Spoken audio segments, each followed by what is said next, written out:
सबको मसीही नमस्कार। मैं आशा रखता हूँ इस YouTube चैनल में आप सबको स्वागत करते हुए आप सब अच्छे हैं।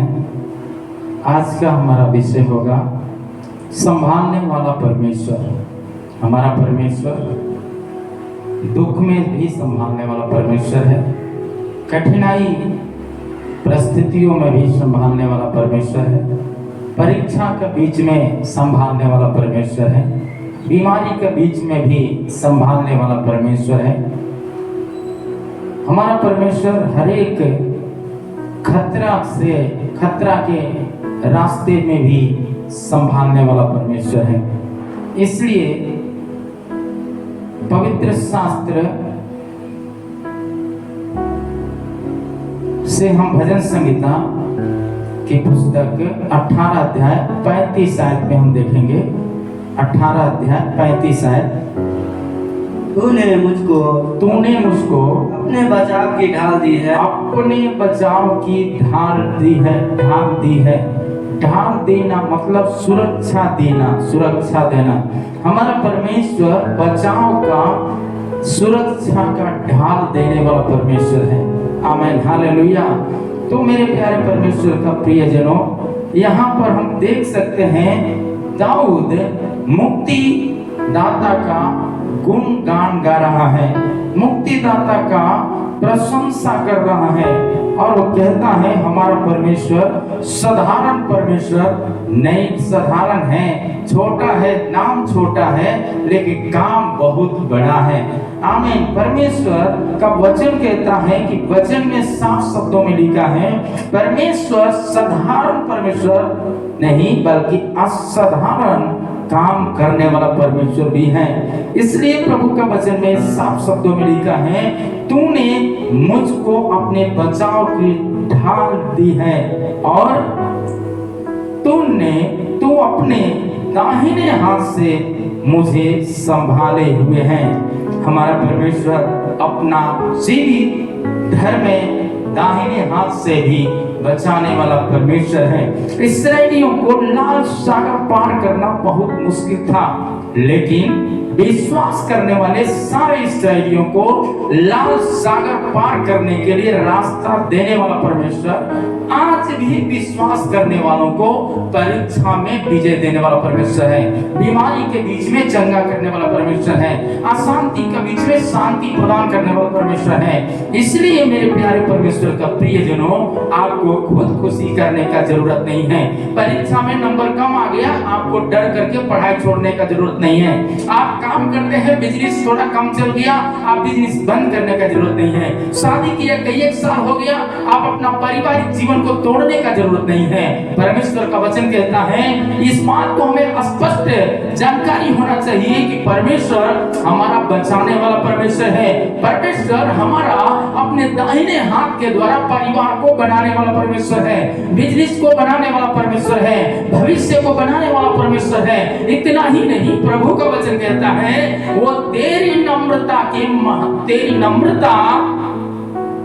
ने महत्व दिया है। यदि हम परमेश्वर के सामने अपने आप को दीन करें, नम्र करें, यानी उसके साथ बैठ के प्रार्थना करें, तो हमारी प्रार्थना को सुनकर उत्तर देने के लिए सामर्थ्य है हमारा परमेश्वर। जब हम देख सकते हैं लाल सागर को देखकर सब लोगों ने घबरा गया, लेकिन मूसा और उसके साथ जितने लोग थे सब लोगों ने प्रार्थना किया। लाल सागर रास्ता दिया, पानी दो भाग में बट गया, दीवार के समान पानी खड़ा हो गया और रास्ता सूखा भूमि के जैसा आमीन साफ रास्ता दिखाई दिया और लोग सुरक्षित पार किया है। आपका जिंदगी में बहुत तरह के कांटे होंगे, बहुत तरह की परेशानियां होगा, आप निराश होने की जरूरत नहीं है। परमेश्वर आपका संभालने वाला परमेश्र है। जो पुकारते हैं उनका आवाज को सुन के उत्तर देने वाला परमेश्वर है। इसलिए प्रभु का वचन कहता है यशायाह का पुस्तक 58 का 8 आयत में लिखा है तेरे प्रकाश हाँ, तेरा प्रकाश पाँव फटने के समान चमकेगा। वो फटने के समान चमकेगा, वो फटने के समान चमकेगा। और वो शीघ्र चंगा हो। और इतना ही नहीं, तो शीघ्र चंगा हो जाएगा। जब आप परमेश्वर की बात जोहेंगे आप चंगे हो जाएंगे। और आगे क्या कहता है? तेरा धर्म तेरे आगे आगे चलेगा। तेरा धर्म तेरे आगे आगे चलेगा। यहोवा का तेज तेरे पीछे रक्षा करते चलेगा। आमीन। परमेश्वर का प्रकाश, परमेश्वर का तेज पीछे पीछे चलेगा। हालेलुया। इसलिए हम इस बात को जानना चाहिए, आपका प्रकाश देने के लिए परमेश्वर हर समय तत्पर है। वो ऊँघने वाला सोने वाला परमेश्वर नहीं है, निरंतर अपने पुकारने वालों को उत्तर देने वाला परमेश्वर है। आमीन। उसका धर्म आपके आगे आगे चलेगा। उसका धर्म क्या है? प्रेम। आप उससे प्रेम करेंगे, वो भी आपसे प्रेम करेगा।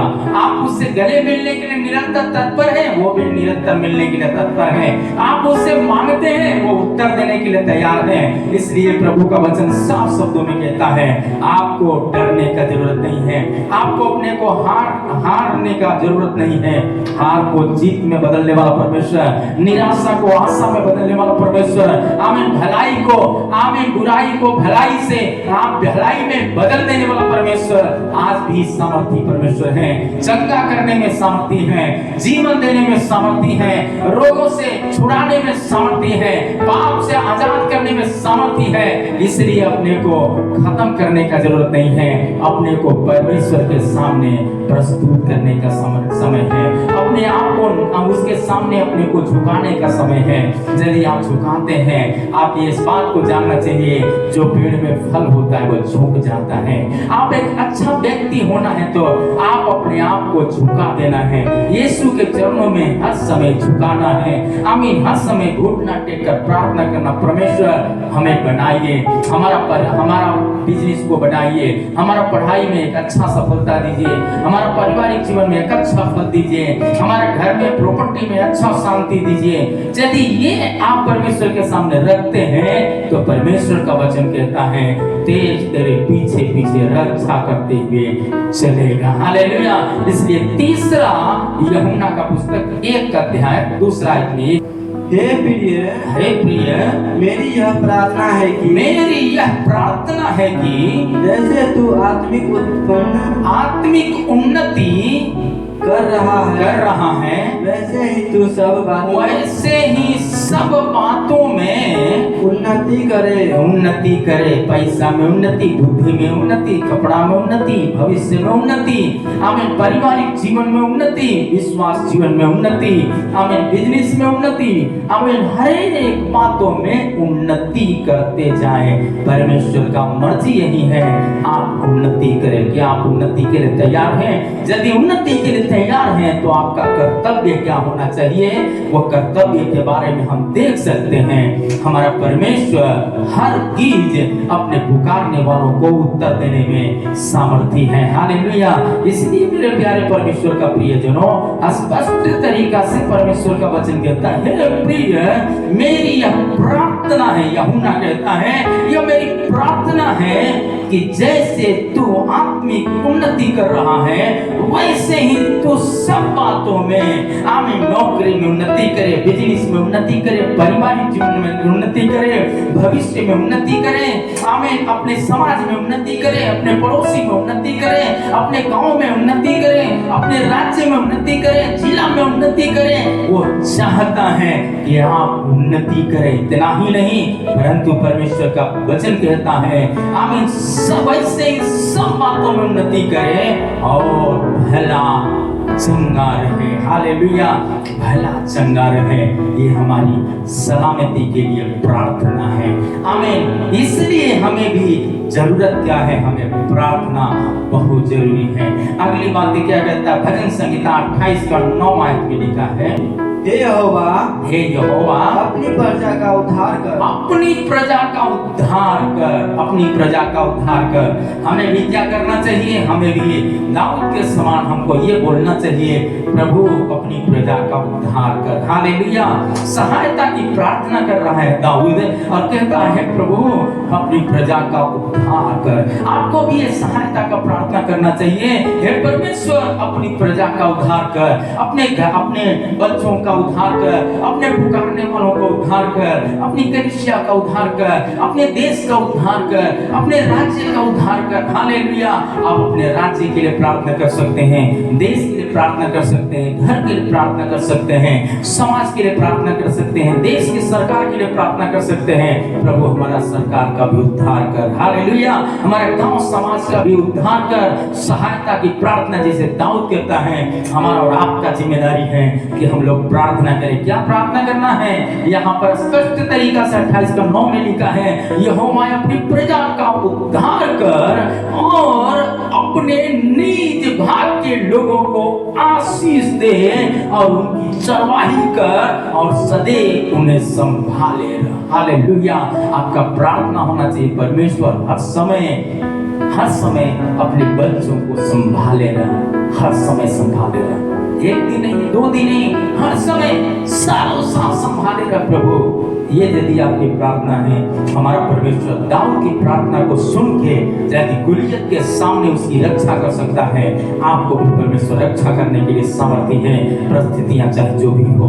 भजन संहिता का पुस्तक 3:3 आयत में लिखा है, परंतु हे यहोवा, तूने तो मेरे चारों ओर मेरी ढाल है।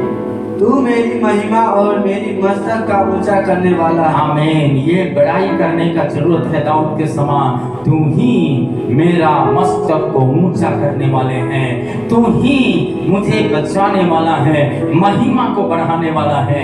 हालेलुया। आपका बिजनेस बड़ा हो गया, मेरा कमाई से बिजनेस बड़ा हो गया, मेरा मेहनत से ये हो गया, जी नहीं, आपको प्रतिफल देने वाला परमेश्वर है। हालेलुया। परमेश्वर का वचन कहता है, आपको वो शक्ति नहीं देता, आप मेहनत नहीं करते, इसलिए आपको नौकरी मिल गया, परमेश्वर को धन्यवाद देना, परमेश्वर हमें आपने दिया नौकरी के लिए धन्यवाद। आप ये नहीं कहना मेरा डिग्री से नौकरी मिल गया। कितने लोग डिग्री लेकर के पछता रहे हैं और नहीं तो आत्महत्या कर रहे हैं। डिग्री से सिर्फ नहीं, प्रभु की सामर्थ का प्रार्थना यानी उसका आत्मा का हाथ आपके ऊपर है। तो दाऊद कहता है, परमेश्वर आपको मदद करने के लिए हर समय तैयार है। इसलिए दाऊद सहायता की प्रार्थना कर रहा है। कैसा प्रार्थना? वो कहता है, यहोवा आमीन, मेरे चारों ओर मेरी ढाल है। इतना ही नहीं, महिमा और मस्तक को ऊंचा करने वाला परमेश्वर है, यानी आपका सिर को ऊंचा करने वाला परमेश्वर है। इसलिए मूसा आमीन व्यवस्था विवरण का पुस्तक में लिखा है, परमेश्वर कहता है, तू पूछ नहीं, तू सिर ही होगा, यानी तू नीचे नहीं, तू ऊंचा ही होगा। आप यदि परमेश्वर पर भरोसा करते हैं, लोग आपको नीचा दिखाएंगे, लेकिन परमेश्वर उन्हीं के सामने ऊंचा करने वाला परमेश्वर है। प्रभु का वचन कहता है, मीका का पुस्तक 7:15 आयत में लिखा है, जैसे कि मिस्र देश से तेरे निकाल आने के दिनों में वैसे ही अब मैं उसको अद्भुत काम कर दिखाऊंगा। अद्भुत काम दिखाऊंगा, जैसे मिस्र के दिनों में, हमें गुलामी के समयों में प्रभु अद्भुत काम दिखाया, अद्भुत चिन्ह दिखाया, छुड़ाया। उस चिन्ह दिखाकर आज भी हमारा परमेश्वर चिन्ह दिखाकर छुड़ाने में समर्थी है। हालेलुया। क्या आप चाहते हैं कि अद्भुत काम आपके जीवन में हो जाए? क्या चाहते हैं आपका पारिवारिक जीवन में अद्भुत काम हो जाए? शादी किया, 12 साल 15 साल हो गया, 18 साल हो गया, 20 साल हो गया, आप निरंकुश पड़े हैं, आप चिंता मत करिए, आपको अद्भुत काम दिखाने के लिए हमारा परमेश्वर तत्पर है। आपको सहायता की प्रार्थना के लिए तत्पर होना चाहिए। तो निश्चित दाऊद के जैसा प्रार्थना किया, मीका के जैसा प्रार्थना किया, आप इस बात को याद रखें, परमेश्वर आपका पारिवारिक जीवन को उन्नति देने में सामर्थ्य है, आपका बिजनेस को बढ़ाने में सामर्थ्य है, आपका भविष्य को उज्जवल बनाने में सामर्थ्य है। इतना ही नहीं, आपका विरोधियों के सामने आपका सिर को ऊंचा करने में भी परमेश्वर सामर्थ्य है। इसीलिए हमें इस बात को याद होना चाहिए, दाऊद के समान परमेश्वर का दुहाई देने के लिए आपको आगे होना चाहिए। यदि आप आगे हैं, आप छोटा बिजनेस होगा बड़ा हो जाएंगे। आपका परिवार में शादी किया कई एक साल हो गया, संतान नहीं है, ये साल संतान सुख का साल होगा आपका। हालेलुया। आप ये साल बीतने से पहले आपका निरंकुशता हटेगा, अंकुरित फल को अपने गर्भ में, गर्भ का फल को देखेंगे। हालेलुया। वचन कहता है यहोवा गर्भ, यहोवा का आमीन, गर्भ का फल यहोवा की ओर से प्रतिफल है, वो प्रतिफल को देखेंगे। आप प्रतिफल को देखना चाहते हैं तो यहोवा की प्रशंसा के लिए, स्तुति करने के लिए तत्पर हो जाएं। व्यवस्था विवरण का पुस्तक 26 अध्याय 19 आयत में लिखा है, 26 का 19 आयत में जी। और कि वह है अपनी नवाई हुई सब जातियों, हाँ सब जातियों से अधिक प्रशंसा नाम और शोभा के विषय में, जी शोभा के विषय में तुझको प्रतिष्ठा करे, तुझको क्या करेगा? प्रतिष्ठित करेगा, बढ़ा देगा। आगे, और तू उनके वचनों के अनुसार परमेश्वर यहोवा की पवित्र प्रजा बना रहेगा, पवित्र प्रजा बना रहेगा।